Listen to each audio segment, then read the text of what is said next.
Hey guys, this is Luke Mitchell with For the Love of Lifting. I'm recording this video in conjunction with the Meat and Potatoes exercise program that I just posted on my site.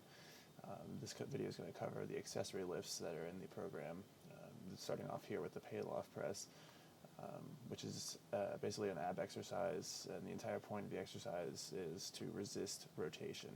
So you can see I'm planting my feet and grabbing a hold of a D handle and basically just extending my arms and then bracing my torso against the force of the weight trying to pull me to the right in this case, right here.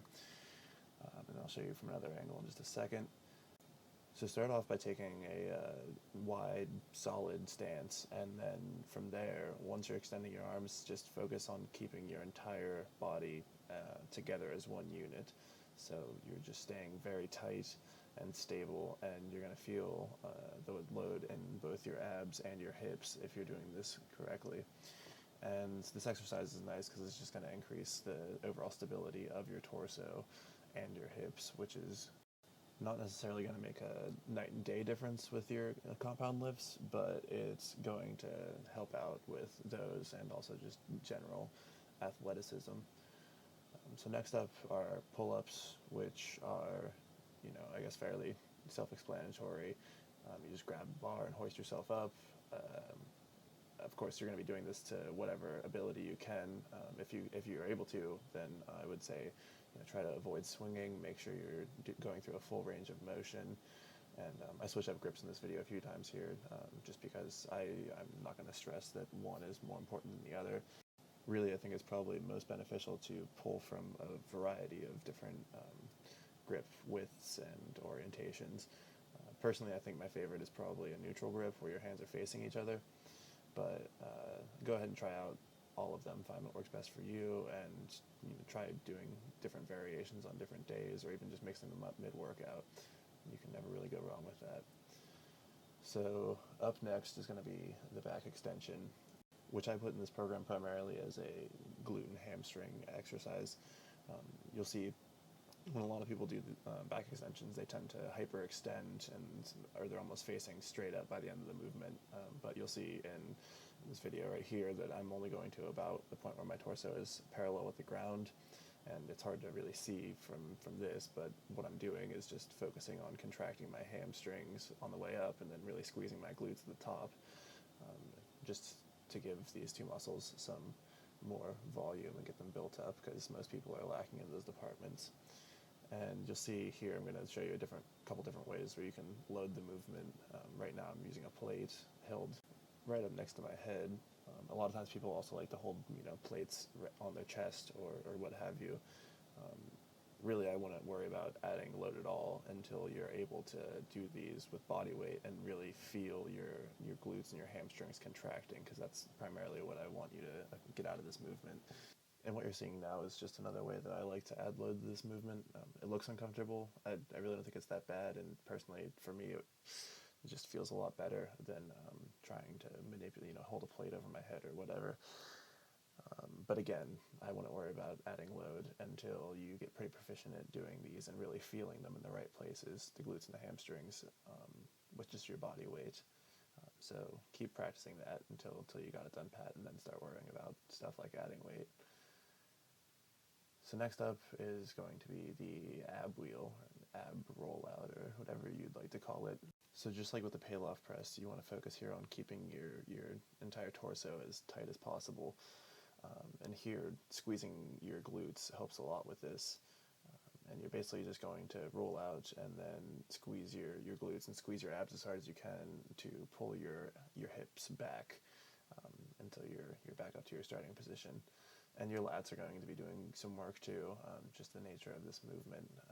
And really a big part of the reason that I think the ab wheel is a good way to learn to transmit force from your legs through your torso into your upper body, which is again going to be helpful for developing your compound lifts, and also just for generally being a strong, athletic person. So now we're on to our beloved arm mark. This is a French press, which I'm doing seated here, but you can do it standing if you like. So basically you're just going to take a dumbbell, get it up onto your shoulder, then go overhead with it. and you're just going to let it down behind your back and then extend your arms to bring it up. And one thing that I find with this kind of movement is that I tend to feel at my triceps a lot more easily if I try to imagine extending the weight a little bit backwards behind my head instead of straight over my head. It's just a little technique cue that seems to work for me, but it might not work for you. So, experiment and see what works for you and just get to know the movement. So from here, we're going to go on to our easy bar curls because everyone loves curls. And so one thing I like to do when I'm doing this movement is to imagine I'm bringing the bar up to my nose, which obviously I'm not, but when I think about that bar path, it just helps me engage my biceps better. So again, everyone's going to be different, so try different things, find what works for you, find what helps you feel the muscle, and enjoy your curls. So that's it for the accessory work and meat and potatoes. There are going to be a couple little clips at the end here that are exercises that I didn't prescribe per se in the program, but they're things that I think are valuable. This right here that you're seeing is called a band dislocate. And as you can see, the idea here is to grab a hold of an exercise band or a resistance band and just move the shoulders through this big full range of motion. And this is something that I would recommend you do as a warm-up to any exercise or workout, but particularly on days when you're going to be doing an overhead press or a bench press, this is a great way to kind of wake the shoulders up. It's going to increase your shoulder mobility in general, but also doing this at the beginning of a workout is a really good way to get your blood flowing in your shoulders and get the joints kind of warmed up and lubricated. So yeah, I'd recommend definitely doing this on pressing days, and it's really going to be a valuable tool to put in your toolbox just to maintain shoulder health over the long term.